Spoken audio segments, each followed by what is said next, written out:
It is a Tuesday morning in late spring. The mortgage statement arrives in the mail. You almost throw it away because this one is different. You already know what it says: balance, dollars. You paid it off 3 months ago. No more monthly payment. No more interest. No more bank. The house is finally yours. You pour a cup of coffee and walk outside onto the porch. For the first time in decades, you feel something you have not felt in a very long time: safe. You look at your home differently, not as a bill, not as debt, not as something you owe money on. You look at it as security, an asset, a fortress. And if I asked you right now what your biggest financial concern is, you would probably say something like this: the stock market, healthcare, social security.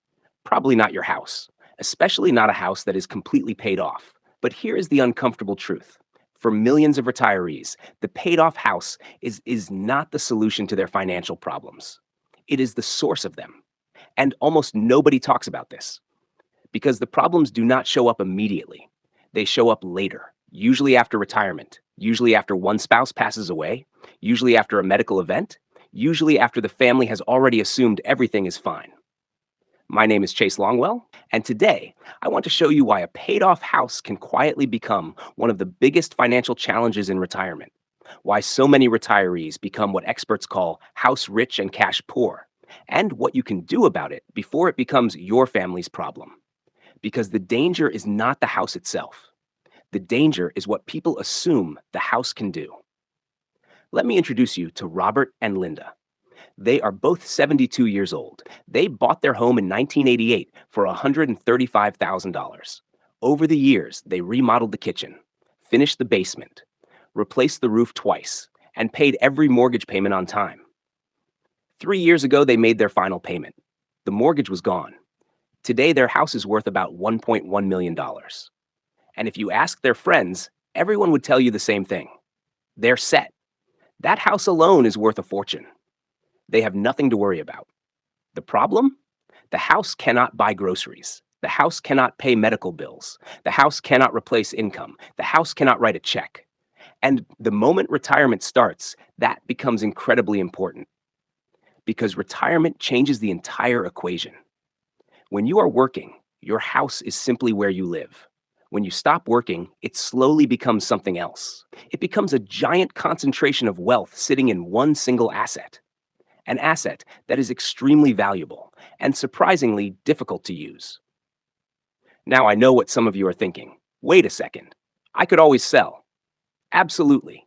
But let us keep going, because that is where this story starts getting interesting. A few years ago, Robert had a minor stroke, nothing catastrophic, but enough that he could no longer maintain the property the way he used to. The yard became difficult, the stairs became difficult, the repairs became difficult. Suddenly, the house that represented freedom started demanding work, a lot of work. The couple began talking about downsizing, a smaller place, maybe a condo, maybe something closer to their children. It seemed like the obvious answer. Then they sat down and did the math, and the math surprised them. The smaller home they wanted cost almost as much as the home they already owned. Property taxes were higher than expected. Homeowners association fees were higher than expected. Insurance costs had increased. Closing costs would take another chunk. Moving expenses, repairs before selling, storage, furniture. The numbers started adding up quickly. And then something happened that almost every retiree eventually experiences. They realized they were emotionally attached to the house. 35 years of birthdays, Christmas mornings, family dinners, the room where their daughter learned to play piano, the tree their son planted when he was 10 years old. You cannot put a dollar amount on those things. So they stayed. And this is where the paid off house begins creating problems. Because the house kept getting more valuable, but their retirement income did not. Property taxes went up, insurance went up, maintenance costs went up, healthcare costs went up. Everything went up except the monthly income. The house made them look wealthy, but it did not make them feel wealthy. In fact, they started becoming more financially cautious than they had ever been. They stopped traveling. They delayed replacing their car. They worried about unexpected expenses. They worried about long-term care. They worried about becoming a burden to their children. And the strangest part? On paper, they were millionaires. This is the part of retirement nobody prepares people for. You can have enormous wealth tied up inside your home and still feel financially vulnerable because wealth and liquidity are not the same thing. $1 million house does not necessarily mean $1 million lifestyle. Sometimes it means the exact opposite. Sometimes it means your money is trapped inside walls, trapped inside memories, trapped inside an asset that you are emotionally unwilling or physically unable to sell. Economists even have a phrase for this. They call it house rich, cash poor. And millions of retirees fall into this category without realizing it. Because for decades, we have been taught one simple idea: pay off your mortgage, own your house free and clear, then everything will be fine. For many people, that advice works beautifully.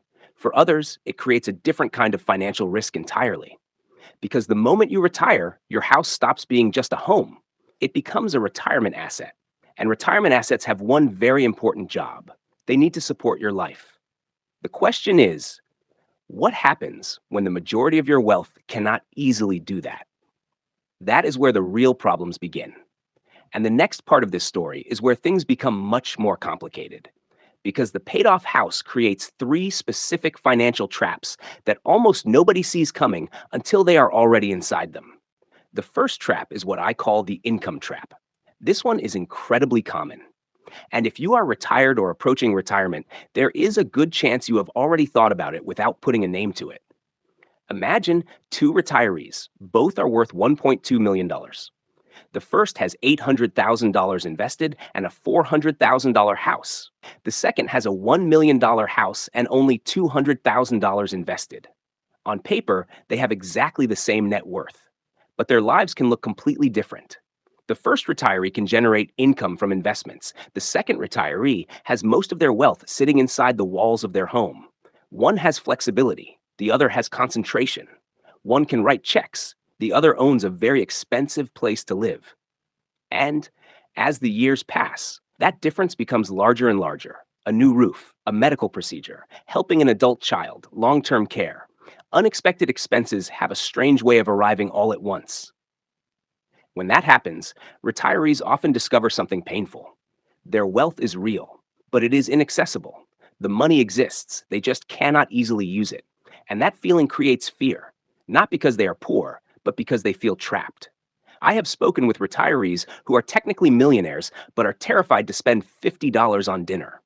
Not because they lack assets, because they lack liquidity. That is trap number one. The house looks like wealth, but does not always function like wealth. Now let us talk about trap number two, the maintenance trap. This one sneaks up on people because houses age. And unfortunately, houses do not care that you are retired. The roof does not know you are on a fixed income.